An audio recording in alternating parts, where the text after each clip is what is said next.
Hi, everyone. Welcome to Tent Talk, the Farmers Market podcast. This podcast is all about farmers markets, how to increase your market business success, and maximize safety while providing people with fresh food. Farmers markets are essential. Whether you're a farmers market manager or a small farmer or food maker selling at farmers markets, you have found just the right podcast. This week, we're chatting with Dianna Rose, founder of Sovereign Markets Farmers Markets in Queens, New York, about social enterprise and creating food sovereignty in underserved communities. Hey everyone, I'm one of your hosts, Bridget Myers. I'm a longtime farmers market manager, Vendor 101 co-teacher, and education coordinator at Farmers Market Pros. And I'm Kat Fields-White, director of San Diego Markets, still an active farmers market manager, founder of Farmers Market Pros, and host of Intense, the Farmers Market Conference, coming up next March, live and in person again, we hope, and the Farmers Market Pros community. And I'm Justine Marzoni-Mead, Tent Talk producer and marketing director for Farmers Market Pros. Today's episode of Tent Talk, the Farmers Market podcast, is supported by MarketLink, helping farmers markets help consumers by providing the technology, equipment, and support services to accept SNAP and other electronic payments at markets. Find more information at marketlink.org or by clicking their logo on the resource page at farmersmarketpros.com. Well, welcome back to Tent Talk, everyone. Today, our guest is sustainability expert, educator, and social entrepreneur Dianna Rose, founder of zero waste catering company Jars of Delight and Sovereign Markets, where her farmers market brings food equity to New York City's Queens communities while amplifying local businesses and culture. Welcome, Dianna. Good afternoon. Thank you for having me. I'm so excited to be here. We're so excited to have you on Tent Talk. Thanks for making time for us. And we'll just kind of jump right into it. So can you give us a little personal history and career business background for us and our listeners? Yeah, absolutely. So I just ended up finding myself living out my best life every day by doing exactly what I thought I'd be doing with my life, which is connecting with my community through food and through sustainability. So I guess professionally, my background is in sustainability and community health. That's what I received my bachelor's in science in from Hofstra University.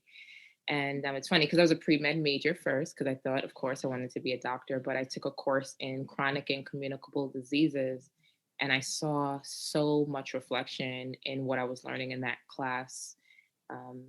And in what I saw every day in my community, that I knew that's what I wanted my life's work to be, was to really provide access or better quality to, my community. So I'm really blessed to be doing that through the different ventures that I have going on. And and then it led me to you amazing folks. So I'm living my best life, guys. That's awesome. That's a dream job. I love the idea that you made a little bit of shift to healthcare as opposed to sick care, which is kind of what doctors really do, right? Right. Yeah, that's so true. Different kind of pharmacy. So tell us about Jars of Delight, because that was started before the markets that you're doing, and then it kind of turned into Boxes of Delight. So what's the background on that? How'd you get that started? Yeah, so Jars of Delight, which I consider my third child, because I have two human children, my 12-year-old and my 4-year-old, but my third baby was Jars of Delight, or is Jars of Delight. And that really was created by, I used to say by accident, but nothing's by accident, right? But I had a really good friend who was a martial arts fighter. And I would prepare meals for him personally in mason jars all the time because he would just like to throw them in his bag and, And one day he posted it on his social media page and he calls me, and I was actually working at the hospital, Winthrop Hospital at the time. And he's like, Dianna, oh my gosh, all my friends want to buy a meal from you. And I'm like, what are you talking about? What are you saying? And long story short, 3 months later, I passed my test for a food handler's certificate, got into a commercial kitchen and started doing, mason jar meals for athletes. So I had about 25 customers weekly. And it was beautiful because I was able to do the whole sustainability education as to where I'm using mason jars. And there was a recycle back program. And long story short, to make the longer story shorter, 3 months after that, I was pitching for a conference that was happening in New York City. And I just wanted to vend, you just go vend, you kind of explain to people what you do. And she loved the pitch so much. She's like, why don't you cater for us? And I'm like, oh, okay. And I said, sure. Right. Cause of course, never catered before in my life, but sure. And, she calls me back maybe an hour and said, oh, I didn't tell you, it was 350 people. Oh boy. And that is what really jump-started Jars of Delight. And that's how we found our niche into big conferences and summits. So from that time up to now, I've never spent $1 on marketing, because from that one conference, everyone that was there was like business-minded, conference-esque. And that's where all of my clients came from. So I've been blessed to cater from like smaller corporations in Manhattan to entities like Google. And it's just been a beautiful, beautiful experience. And then, of course, the pandemic happened and I've had to halt completely because I cater large events. So that's how I ended up pivoting to Boxes of Delight, because I worked very closely with my elected officials in the community, and we were providing emergency meals for the seniors in the community. And we couldn't provide them in mason jars. So we did the next best sustainable thing, which were craft, compostable, and degradable boxes. And I took out a DBA for Boxes of Delight. And now I'm happy to say that we have a contract with New York City where we are providing emergency meals for the vaccine workers here in the city. So Wow. That is so cool. Yeah. And so it sounds like, obviously, you have a lot of extra time on your hands, so you thought you'd start a farmer's market. Of course. Why not start a farmer's market? I don't have enough to do. I will say I saw those jars on Instagram. Yeah. And my first thought was, woo, I want one of those. Yeah. So I think we should have her cater in tents, right? Oh yeah. Cater our Oh Yeah, my come God. cater our conference, right? Awesome. I have chills. How fun would that be? This would be, and this is, I said I was going to leave this to the end, but I guess that was a good segue. Kat, you don't know this, Kat, but I knew about you before even learning about Farmers Market Pros. There's a video that you have posted, I think it was 2 years ago, that I have watched. You probably have like 5,000 views of that. I'm probably 4,990. Like, I have watched this one video of you so much because you're just so inspiring. So yeah. What video is it? It was one where they were interviewing you at the farmers market, Little Italy, I believe it is. That's the name, right? Yeah.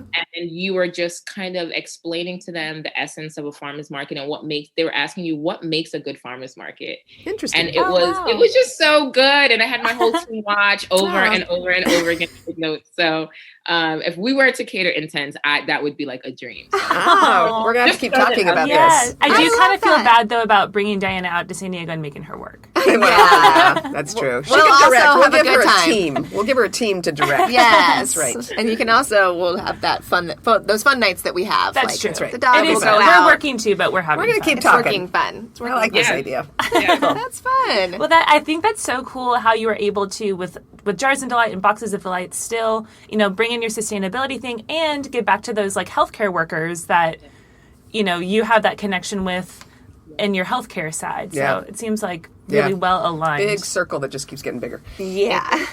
Very much in alignment. Yeah. So you were working on Boxes of Delight, and then how did Sovereign Markets get started? Like, how did that idea form? And I know we were saying it sounded like you had a lot of free time, which I'm sure you didn't. So how did you segue into the market? Well, to be honest, we did, right? Because it really, the Sovereign Markets was launched during the pandemic, right? So for my company, of course, we weren't catering at the volume that we're used to, especially for conferences. And catering for the community in that sense, for the emergency meals, was a little bit different. It was a lot easier than what we were already doing. So there was a little bit of time that we had, right? That you had time to reflect and really think about life and what matters. And when I was seeing the reports, I'm very big on data, and I was seeing the reports of the unfortunate deaths that were related to the to COVID. And Queens, New York, we had one of the highest number of deaths in the country, not just New York City, in the country. And Queens being the amazing melting pot that it is, it really made me think about tapping back into my healthcare side. Why is that happening? And those deaths were exacerbated if you had chronic and communicable diseases, right? Back to that same first class I took in college that made me switch my major. But why what is the correlation between chronic and communicable diseases to access to healthy food? And that is where the farmers market idea came up. And I was like, well, we don't have quality produce in our communities, right? Even if you're buying that apple, if you're buying that spinach, if you're buying that kale, and it's not at optimal freshness, or just if it's not really coming from the farm, what are we really putting in our bodies? So you start thinking about the denaturing of those proteins, those building blocks that really what we need to really intake to be healthy. So then I said, you know what? We're going to launch a farmers market. And it's crazy because we don't have one in our community. The closest farmers market is maybe 10 miles away from where I live. Yeah. So there is no farmers market here in this side of Southeast Queens. And it was just like, okay, where we're going to do this. And there's a parking lot by my house that I pass by every weekend. And it's such a beautiful space that's being unused. And I would always think, wow, no one is using the space. It's owned by the Long Island Railroad. I gave them a call and I said, hey, this is going to be real crazy, but I want to start a farmers market at your look at the parking lot. And they thought it was a great idea. So that led to more conversations, and I ended up meeting with the director. He came out, he met me personally, and he believed in the health vision, and they granted me a permit for the space. And that was how the Laurelton Farmers Market was born, just by one conversation. And I took about $15,000 out of my savings account, and I bought tents, tables, and chairs, 30 of each. And so that way there were no barriers for people who did not have that. And we were very, when you start a new thing, you're energetic. So we were setting up all those tents, tables, and chairs as a service for everybody, right? Because we wanted to be cute, aesthetically beautiful, and all these things are so nice, right? And then please, this year, we're like, no, you guys are setting up your own tents and tables here early. And so we set up all those tents, tables, and chairs, and it's just been a beautiful, beautiful experience. I mean, I can't even begin to think about how we could not have had this for so long, and why didn't we have this longer, right? But it's just been such a beautiful experience talking to different farmers that come out from either upstate New York or out east, different organizations. I even have the first Black organic supermarket that's going to launch in our community. He comes out and he provides produce from his distributors, organic distributors, and kind of like a societal launching pad for him, for people to know, like, we're going to have this organic grocery store coming in late August. And we have artisanal makers, we have bakers, we have people who make honey. I mean, it's just jewelry. This one of my good friends, she makes jewelry out of baked clay. I mean, some of the most beautiful pieces of jewelry you've ever seen. And it's really become a healing place for the community, coming out of COVID and being able to talk about health, and not just health in the sense of body and wellness, but as a community, we're talking about our community health at large at the farmers market. And we have events, and we have conferences, and yoga, and double Dutch. And it's just been such a beautiful experience. And the Lord really just orchestrated it, where my team, they're just, we most of us just met each other during the pandemic, but you can't tell anyone that we're family. And we're out there at 6:30, making sure everything is right. The space is clean. And, it's been an amazing just vision that's come to life. Yeah, so incredible. I mean, experienced farmers market managers would go, "Oh, that property's owned by the railroad. No, out of here. Got to keep looking." The fact that you just jumped in and made a deal with the railroad is crazy impressive to me. Yeah. And it's so cool, because last year they were just like leasing us the space, but this year they actually signed on as our partner. So we're awesome! Some really cool ways to market, like getting back on the rails and to the farmers market. So really excited that they would, even come on board like that. Last year we were really managing everything, but they're providing cleanup for us after the market, garbage removal, bathroom. I mean, it's really been a beautiful partnership with them. And so I guess to kind of like segue into where we're going, because Laurelton Farmers Market. Sovereign Markets is like the overarching brand. And Laurelton, we're naming the markets after each location for that ownership. Right, that totally makes sense. And so they gave us a permit for St. Albans location and Queens Village location. So we're technically launching 2 additional farmers markets. Hopefully this year, but if not, definitely 2022, we'll have 3 total farmers markets. Yeah, I have to say, I was looking at your schedule. Very aggressive. I'm thinking, wow. And not aggressive, ambitious. Ambitious. Cannot stop this woman. Yeah. Especially when I was looking at that St. Albans was supposed to be Sunday and Laurelton Saturday and Sunday, and I was thinking, wow, so you've got enough vendors and staff to do 2 overlapping markets in essentially your first year. That's crazy. By the way, Getting Back on the Rails is a t-shirt that has to be made. Yeah, I was like, there's so many opportunities. Or like something about like choose fresh veggies. Right? Get on track. Yeah, for sure. So let me ask you briefly, the Community Health and Economic Corporation and Sovereign Markets, how do those intersect? Are either of those a nonprofit? Is one like an umbrella group and the other is an operations group, or how does that work? So Che Corp. Che is the name of my first son, Che, and and that happened by accident. It wasn't planned. He came up with the name. He came up with the name, not knowing that that's what he did. It was so funny. But Community Health and Economic Corporation is a nonprofit. So we launched the farmers market under the nonprofit. It was really just Laurelton Farmers Market at last year, but when we got the permission for the permits for the additional locations, and we wanted to name each market after each community, Sovereign Markets became the brand that people would kind of know us under. So it's not like, oh, we have a Laurelton Farmers Market page, a St. Albans Farmers Market page. We just have a Sovereign Markets page. And through Sovereign Markets, we have the different market initiatives that we're launching. But it's all under Che Corp, which is the nonprofit. Gotcha. Okay, so that makes a lot of sense. And that makes it easier, too, for things like dealing with the railroad and having them partner with you. If they've got a nonprofit umbrella, that or makes even sense. staff, right? Your staff could be employed by Sovereign Markets, but work for, The different locations. Yeah, for sure. So when you talk about your team that came together, do you have a paid staff? Do you have a volunteer team?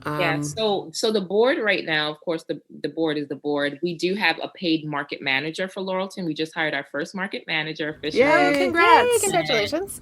She is a powerhouse. She was actually the market manager before we even thought about making her the market manager, because she was there from last year, always just willing to help. Love the vision, such a people person. And so it was the no-brainer so she's our only paid position so far. Everything else is really volunteer run. We have a list of over 100 volunteers that we circulate throughout the market. One of the things that I did that was really integral to the early success of Sovereign Markets was when I knew I wanted to do this, I posted an interest meeting, a Zoom interest meeting. So since last year, April, we've been having a 1 day a week Zoom meeting at 7:30 every Thursday. Come if you want. We're still there if you don't. And that was to really see the community buy-in and the vendor buy-in to see if people were really going to be consistent. And we started off with maybe 120 people on that first meeting.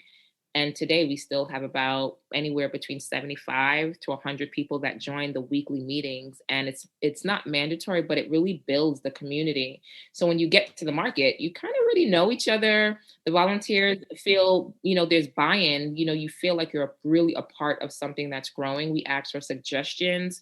We talk about what we did great the last market, what we didn't do good, and things that we can do, progress on and do better with. We talk about upcoming events. So that way everyone is really in the circle and no one feels like they're just showing up to a market. It's really being built by all of us. So we have that meeting throughout the entire market season, every single Thursday at 7:00. And all the new vendors, and it's funny because now the older vendors from last year, the seasoned vendors from last year are really kind of leading the meetings now. So I kind of just show up because they know the drill. They know what to look out for. There's a lot of children at the market because the vendors, of course, bring their children, and everyone looks out for everyone's child during the summer months. You'll hear a vendor say, "Hey, Jackson, come drink some water. Come drink some water," because their mom is talking to a customer and it's 90 degrees. And it's just such a beautiful community. I mean, I can't really stress how amazing that Zoom call has been, because, you share so much information. And I also have the elected officials come on sometimes to talk about opportunities. I have the Small Business Services of New York coming on this week to talk about opportunities. The SBA come on, and it's really just, it's like a market community outside of the physical space. So that's been beautiful. So the volunteers, that's how we were able to get such faithful volunteers. They come out, we have like a Rolodex of people that we just send an email to, like, hey, anybody's willing, and so many people show up and they just want to help. So Wow, that's so great. How did you get the word out to get that group started to begin with? It sounds like you've had great response from your community, Yeah. but how did you, what was your original outreach to get all those folks together? My best friend launched a platform called the Black Resource Network here in Queens, and it's a 15,000 member group that she organically grew. And so we partner with her in a lot of events. So I asked her for her permission to post the link, the meeting link on her page. And that's really how the word kind of just got around. That's great. Like, hey, there's a farmer's market coming. And, we have a survey of what would you like to see at a farmer's market, right? And we have that data. And it's just been so great. I can't really, it's just been such a great experience. Yeah, amazing. It looks wonderful. Yeah, that's great. And I love the idea of a Zoom call too, as kind of like a way to like vet vendors too. Like if you can get them to show up to a Zoom call and they're there on time each week, chances are they're going to be there on time each week at the market, and just getting their investment, getting that skin in the game. That is exactly true. Those vendors who are on every week, like I have vendors who've been on since last year every week, and it's like their therapy. And at the end we play music and we kind of just like hang out and dance, and but those vendors that come on every week, they are there 8:30, ready to set up. They know what to do, they know what not to do, and it's very true. It's very true. You can see the difference in how they show up on Zoom versus how they show up in real life. It's very true. How long are those calls? Oh, I try to keep them to an hour, but we get off sometimes at 10. So we start at 8:30. Oh my God. Huh. Past 9:30, I'm like, you guys, this is your fault. Do not blame me. But there's just so much rich content. A vendor will ask a question about weights, and another vendor would say, oh, I tried this, or I did this. And so it's just, I try to end it in an hour, but they're on there, and I'm just like, okay. That's a really good idea. That's great. I love that. It's giving me ideas. What a good resource for every vendor. For sure. So Dianna, we're curious if you could just tell us a little bit more about like the nuts and bolts of your market. So like, how many farmers do you have, or how many vendors do you have? Yeah. So the first year, of course, it was very difficult to get farm vendors out. I mean, I think for those more established farmers markets in New York, they have issues already. So as a new market that have no track record, no numbers to show farmers, they're like, excuse me, you want me to do what? And we had such a hard time. So last year we had 2 farm vendors out, which at the end of the day I was happy about. It was a little difficult getting people to understand, like, no, we are a farmers market, trust us, right? But then I had to supplement the space with just having different types of vendors come out that were not really under the farmers market category, because it didn't make sense to let the space go to waste, and we had the opportunity. So we did it was more, I would be honest, it was more like a flea market last year starting out, because we didn't have that real farm vendorship that we needed. This year we have about 5 farm vendors, one of which again is a actual grocery store that's going to open. So we're not calling him a farm vendor. We're calling him. Please don't. He looks great though. Yeah, he looks awesome. But just as long as you don't call him a farmer, right? Vendor, right? We're calling him a produce provider, a produce vendor. There you go. So we have 4 farm vendors and 1 produce vendor, and one of them are super hyper local. One is in Brooklyn, which is like a throne's throw away from the market, and the other 2, one is from Long Island, and 2 are from Long Island, and 1 is from like upstate New York. Nonetheless, it's still been very difficult getting them to come out. It's just, I didn't realize how hard it would be for farmers to set up, to travel. And it's real, and especially if you don't have a long-standing farmers market, trying to convince them, like, no, trust me, we'll get people to come out. It's been, it's been hard.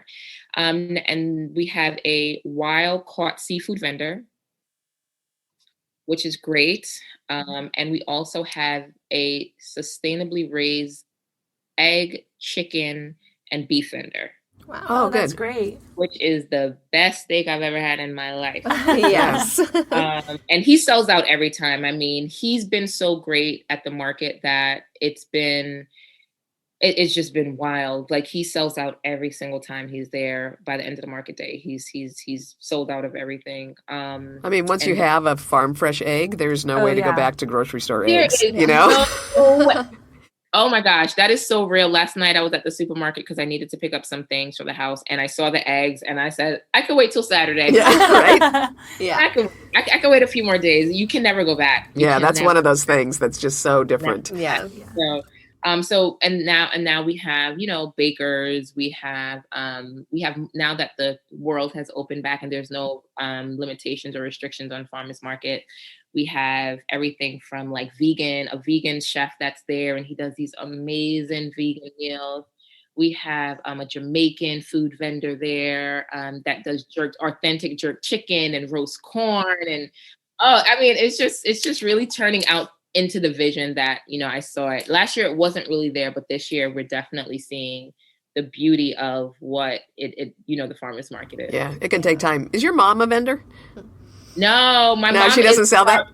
She is one of our greatest volunteers, though. My mom is so proud and happy, and that is her space right now. Like, she loves the farmers market. Oh my gosh. So I'm the big Instagram stalker, and it looked to me like your mom might sell soursop and moss products. Oh, that is funny. That's my best friend's mom. So she's Gotcha. Okay. Yeah. Okay. Pretty much. That's what it was. Yeah. Sea moss. Yeah, she sells Gotcha. sea moss and she sells soursop. Yeah, she does. She Wow, does. Kat, you dug deep. Oh, I did. Kat is I like did. super sleuth. Yeah. I always say I would never want to be Kat's ex-boyfriend because she will like For multiple reasons. yeah, for multiple reasons. She will like find out. She will find out. That's Can't me. hide I'm not it. gonna lie, that's me too. My friend said, you must have been a private investigator. Yeah.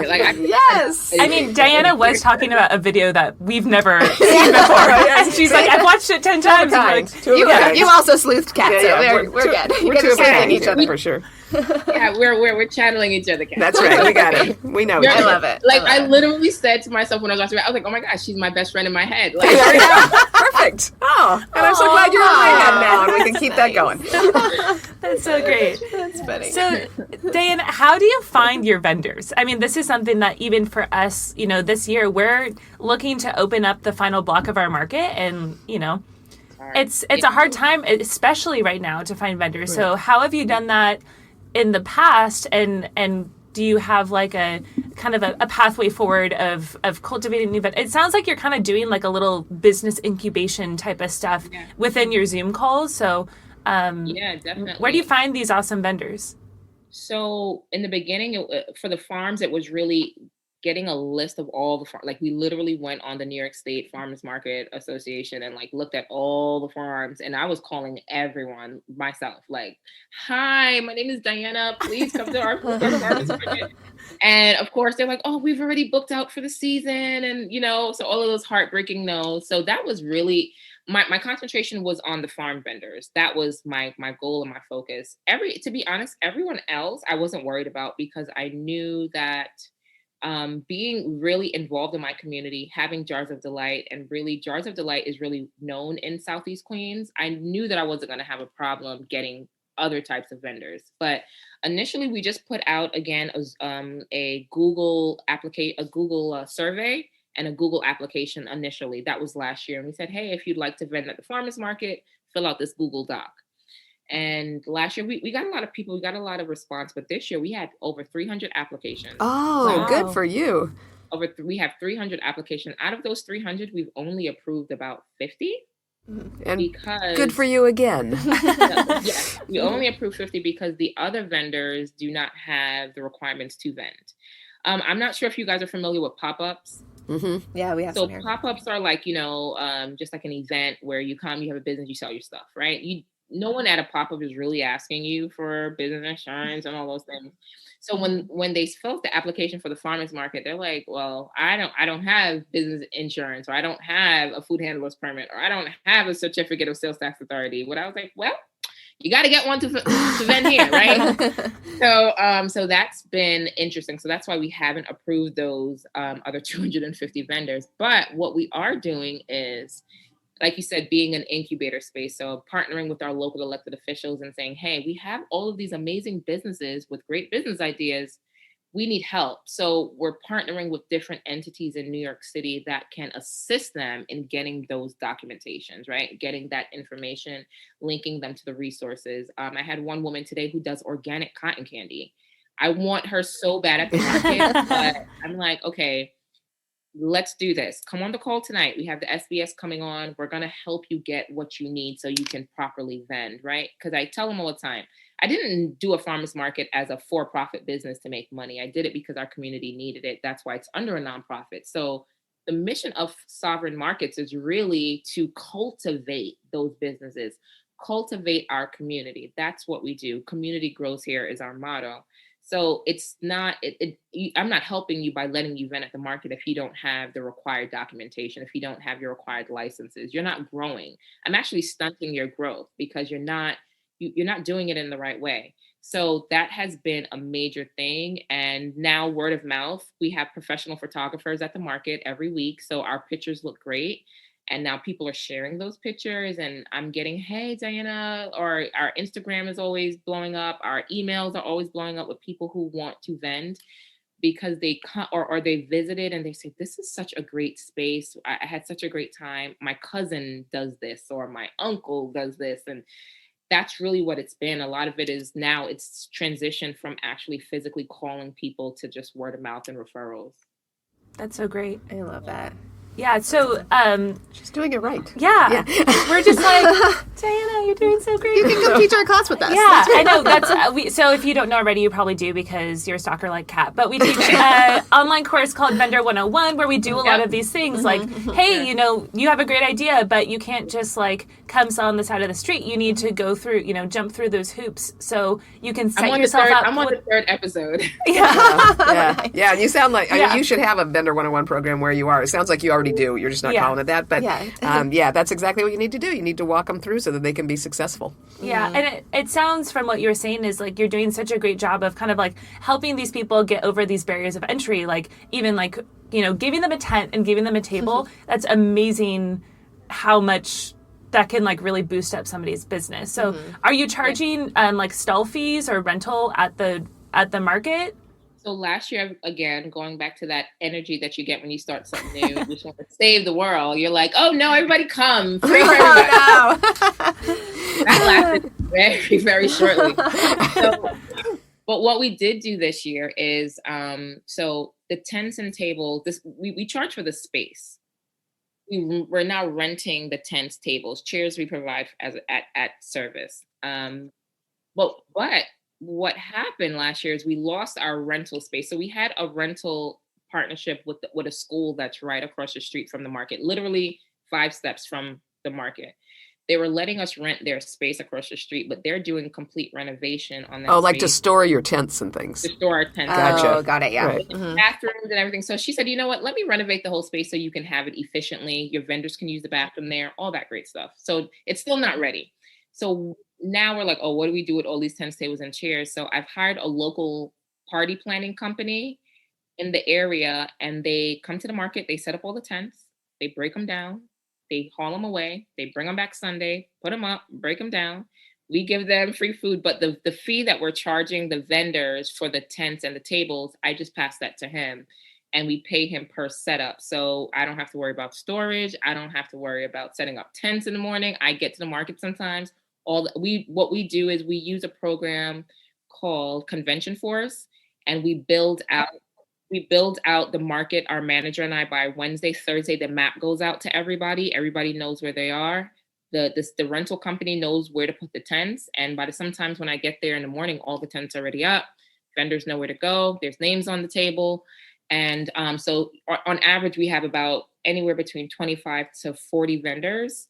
And, everybody is kind of just working itself out into its own little operation. But that's why we charge the fee. So we're not making anything off of the fees that we charge. It's really for the service that we're paying to get the tents there and for storage. So that's nice of you. I would like to point out that it's okay if you make money on the fees that you charge. You're devoting a lot of time and energy to this. You should be definitely, yes, long term. I hope you're going to plan to do that. And that party planning group, what they need to do is rent out your stuff on days other than Saturday and give you a kickback. Yeah. I did think about that. That was one of the first things I thought about. But then I said, if anything breaks, if anything happens, that's true. And then it's like, oh no, it broke at the market. And I'm like, what? No, so look how smart you are. So I'm like, you know what? Just keep our stuff separate. We'll pay. We'll just pass the fee on to you guys. And it's a win-win for everybody. And they're happy. They hang out. It's a whole team of guys. They hang out at the market, and we've built an oasis, which is so cool. One of my favorite parts of the market. And that was literally just some cinder block and some wood planks that we've actually built a dining experience. We have some plants that we got from Home Depot, and it looks like a little tropical paradise. And they build that out too as well. And sometimes you'll just find them out there hanging out, eating some jerk chicken. It's just, playing some cards or some dominoes. So they're happy. We're happy. The vendors are happy. So good job forming those partnerships. Yeah. So smart. Yeah, nice work. Mm-hmm. Yeah. So it looks from, what you're doing on your website, on your social media, that your market is really dedicated to elevating people of color and farms and vendors and local artists. So we talked a little bit about how you curate your vendors. It sounds like a lot of, just putting out your application on the places you're putting them out, you're drawing those people to you and just your connections with the community already.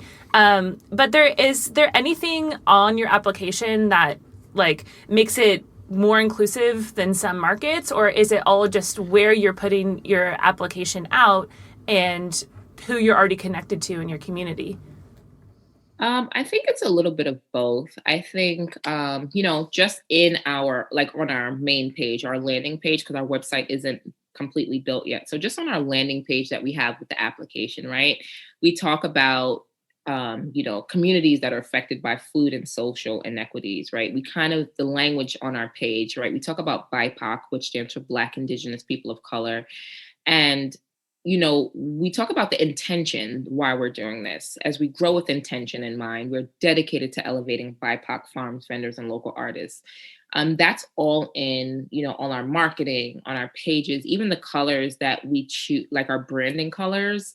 We decided to go opposite of most farmers market colors, which are natural hues and greens and browns. And we decided to go culturally, right? Sunburst yellow and bell pepper green and, strawberry red. We decided to go really colorful, which is really, more times indicative in more cultural settings. You see a lot of color in the food. You see a lot of color in the community. You see, and just how artists represent, how they view community. So everything is really done with intention. I feel like that's really important. And that is what is drawing a lot of the BIPOC community that are vending, but we also get non-BIPOC community vendors that want to come and vend. And it's so funny because I had one Thai, I have a Thai vendor who the community absolutely loves. She does this Thai hot sauce, which is phenomenal. And she came to me after her first vending, and she, it was so funny because she was just like, I know, I'm not Black in a sense. And it was so funny, you don't have to be Black, but she's like, but everybody treated me so nice. And she just had such a great time. And she's been back 10 times since then. But so as much as we really want to highlight a lot of times how we're just left out of the conversations, even in sustainability, a big part of my work is getting on platforms that we're not typically invited to. So that is where I come in, and I always call. I'm like, hey, do you need a Black woman owner on your panel? Or do you and a lot of the times, sometimes it's jarring because you don't expect people to just do that. But that is how I formed a real partnership with the Department of Sanitation here in New York City.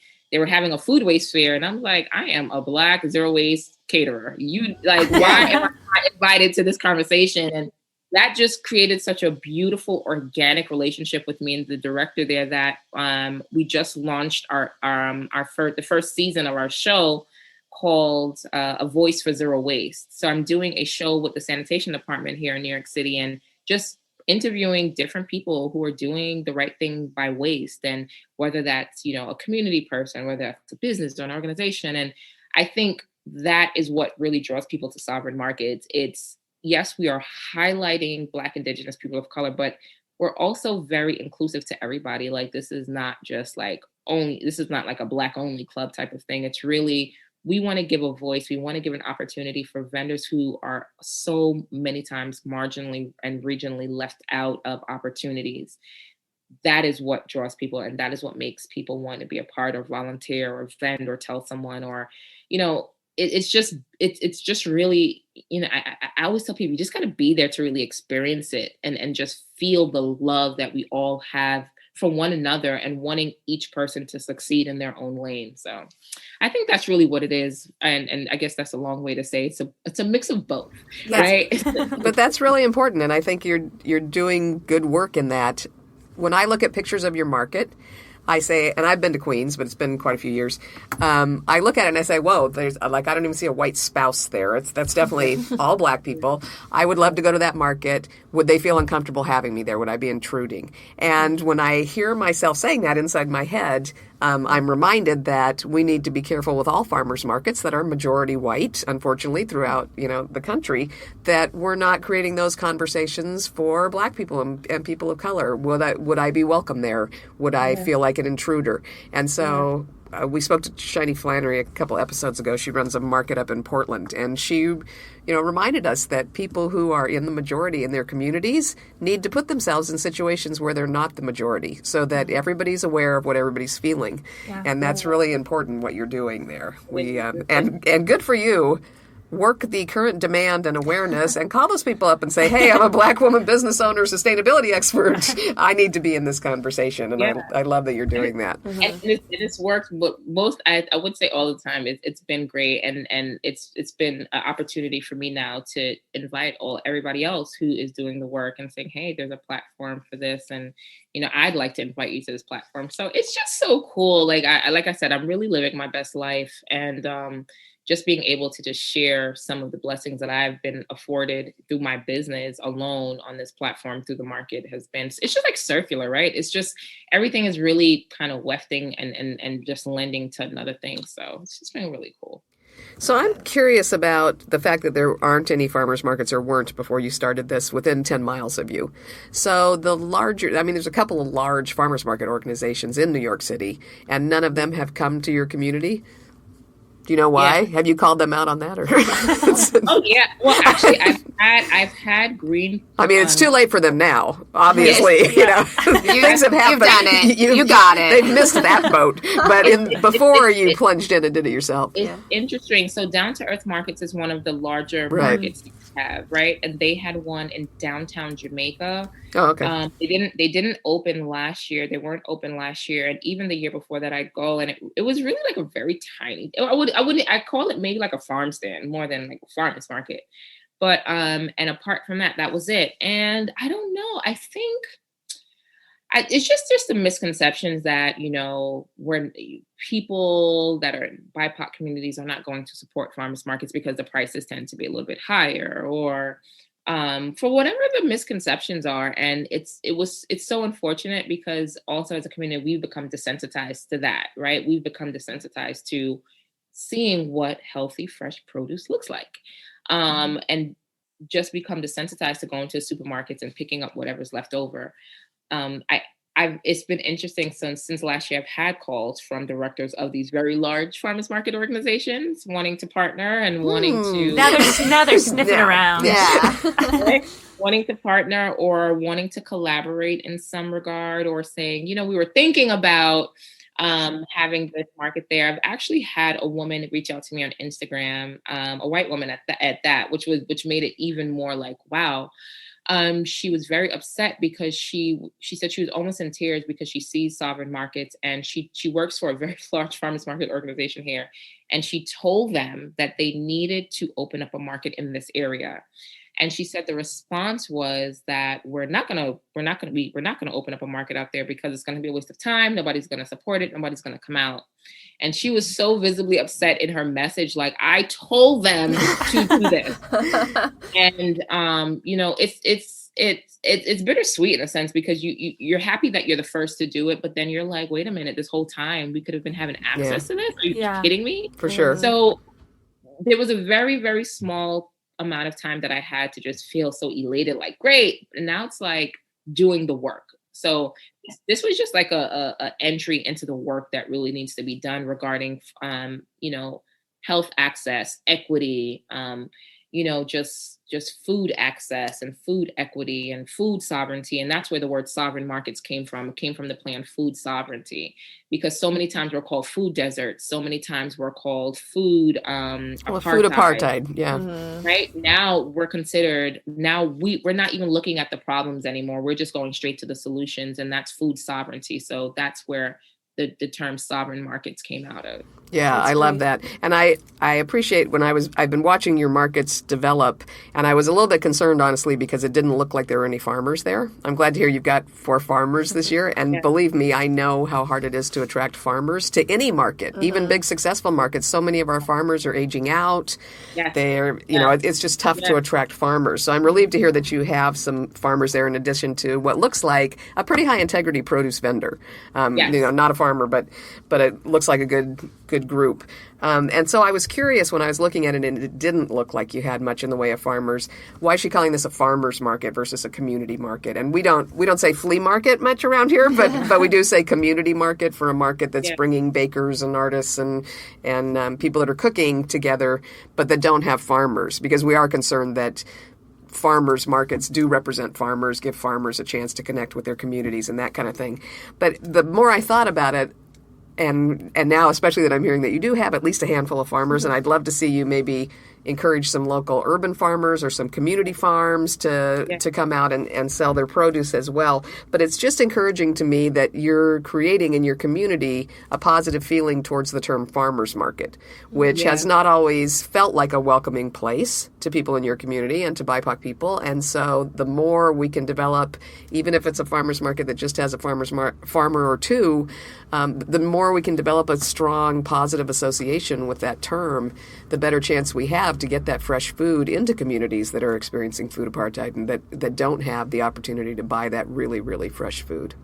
Absolutely. And that's exactly why we didn't change the name, because we went through so many iterations of the what we were going to call this, right? Community market was one of those terms that we were going to use. And I kept telling the team, nope, we're calling it a farmers market, because that's the vision and that's the goal. And that'll keep us grounded in what we're doing, right? And a lot of times it was like, well, maybe you can just turn it into this or like a this. No. The vision is a farmers market, and we have to get acclimated to that term. We have to get acclimated to what that looks like. And now what we can do is require the demand to have more farmers at the market. Sure. That is the So it's a kind of a chicken and egg thing. But. It is. And, it's easy to get bakers. It's easy to get everyone else we can get. That's not a problem, but the farmers. And as long as it's called the farmers market, we're going to have to strive towards that goal. So that is so funny that you picked up on that, because that's exactly why I told them we were not changing the name to anything else. It's going to be called the farmers market. Plus you have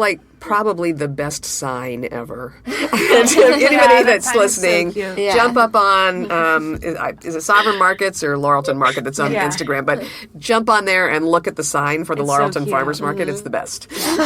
That is become so funny. Someone said that to me the other day when we were looking at the name change. They're like, you can never ever change the name from Laurelton Farmers Market, because the amount of pictures with people behind that, right? You can never do it. It's a step and repeat at a red carpet event.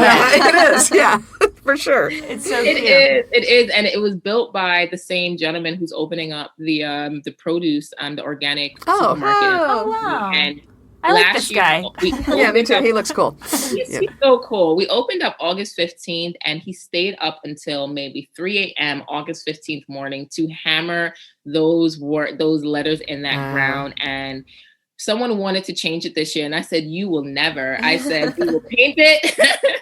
We will replace the letters, but this is not going anywhere. So, and the LIRR, I was a little worried, like maybe they're like, what is this? But they take their time. When they have to, mow the hill, they take their time with their little clippers. So it's just like, it's really become a staple at the market. Yeah, it's absolutely. It's going to be a Queen's landmark forever and ever.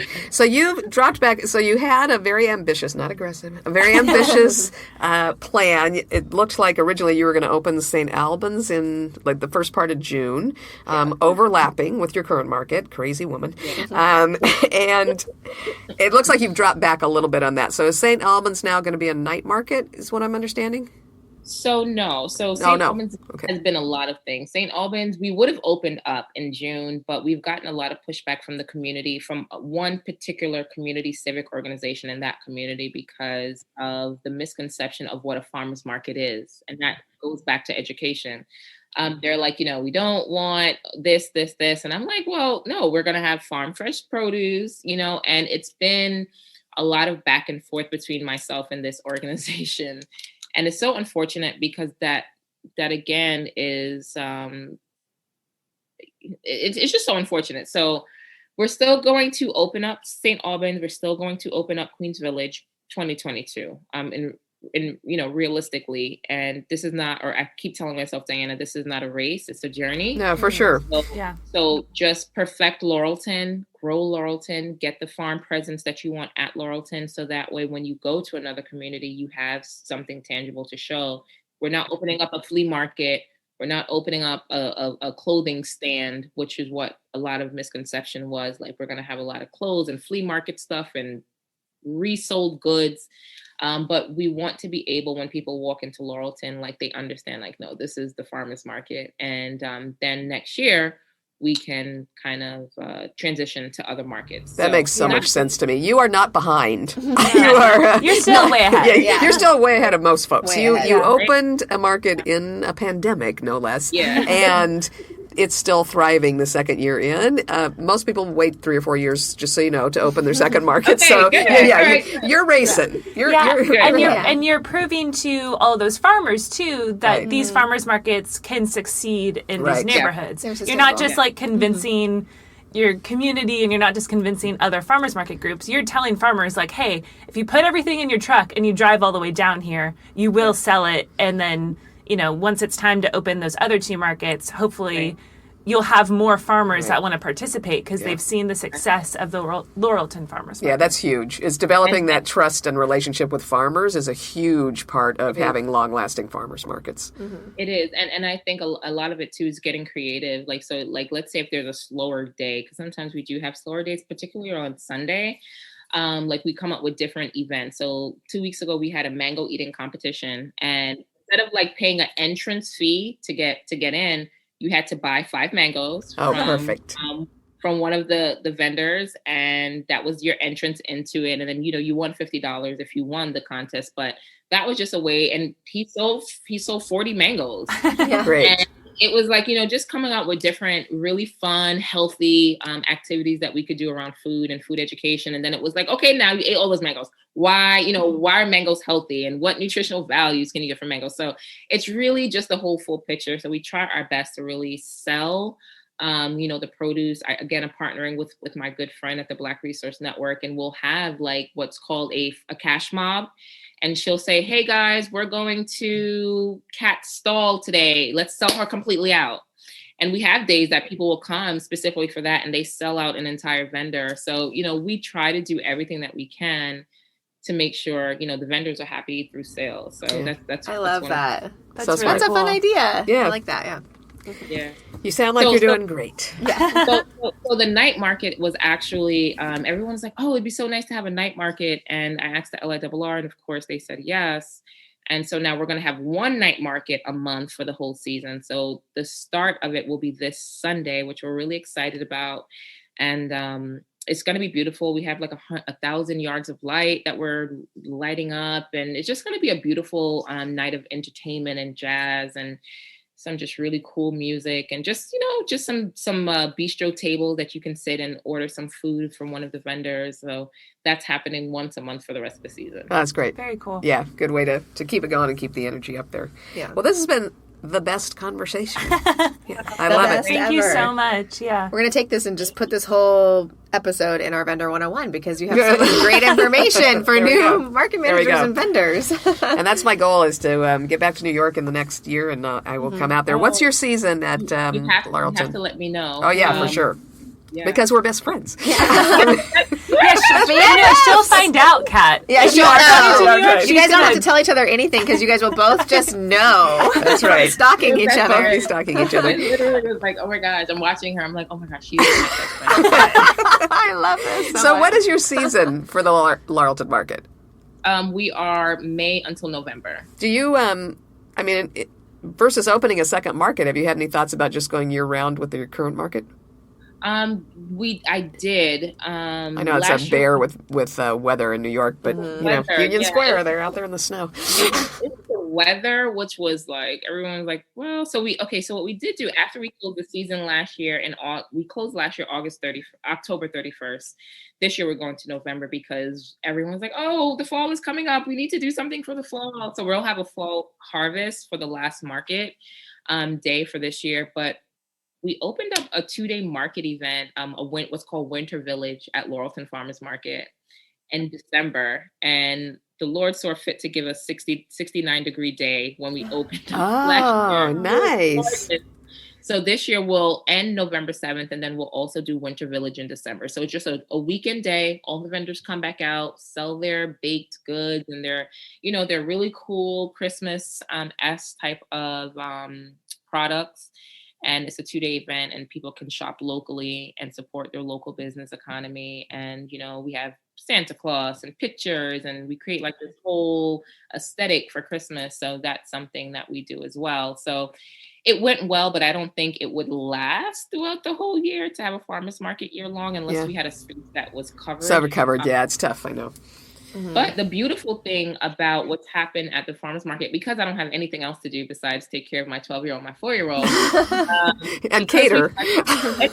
Because we've had so many applications with the farmers market and people who were cooking and chefs, but not producing from a commercial facilities. 2 weeks ago, I just signed a lease for a 6,500 square foot facility that we're turning into the first commercial kitchen here in Southeast Queens. Well, of course you did. How did this not come up? Okay, we're already at an hour. Okay, all right, I think we're going to have to call Dianna back. And talk about that incubator program. That's so cool. Yeah.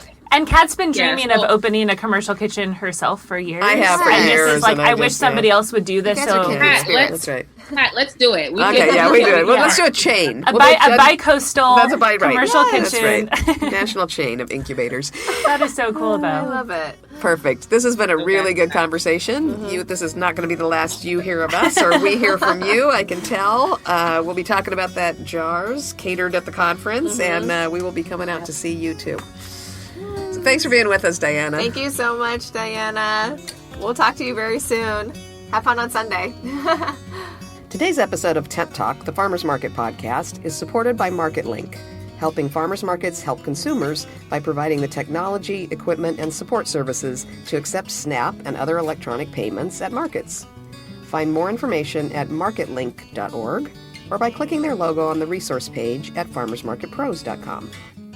Farmers markets are all about connection, and all of us, operators, farmers, and vendors, keep learning. Join us at the 6th Annual Intense the Farmers Market Conference in San Diego, California on March 7th, 8th, and 9th, 2022 to grow your market and your community. Connect over in our private Facebook group, the Farmers Market Pros community, with active farmers market managers and participants. You can also message us on Instagram at Farmers Market Pros or email us at connect@farmersmarketpros.com. To further your farmers market education, check out our online courses at farmersmarketpros.com. Thanks so much for listening to Tent Talk. Please leave us a review wherever you access your podcasts, and be sure you subscribe so you don't miss the next episode. Tent Talk, the Farmers Market podcast, is proudly produced by Farmers Market Pros, where passion meets profit. Today's episode was recorded and edited by Justine Marzoni-Mead. Original music by David Mead. Thank you so much for listening today, and we'll have another great episode next week. Tune in.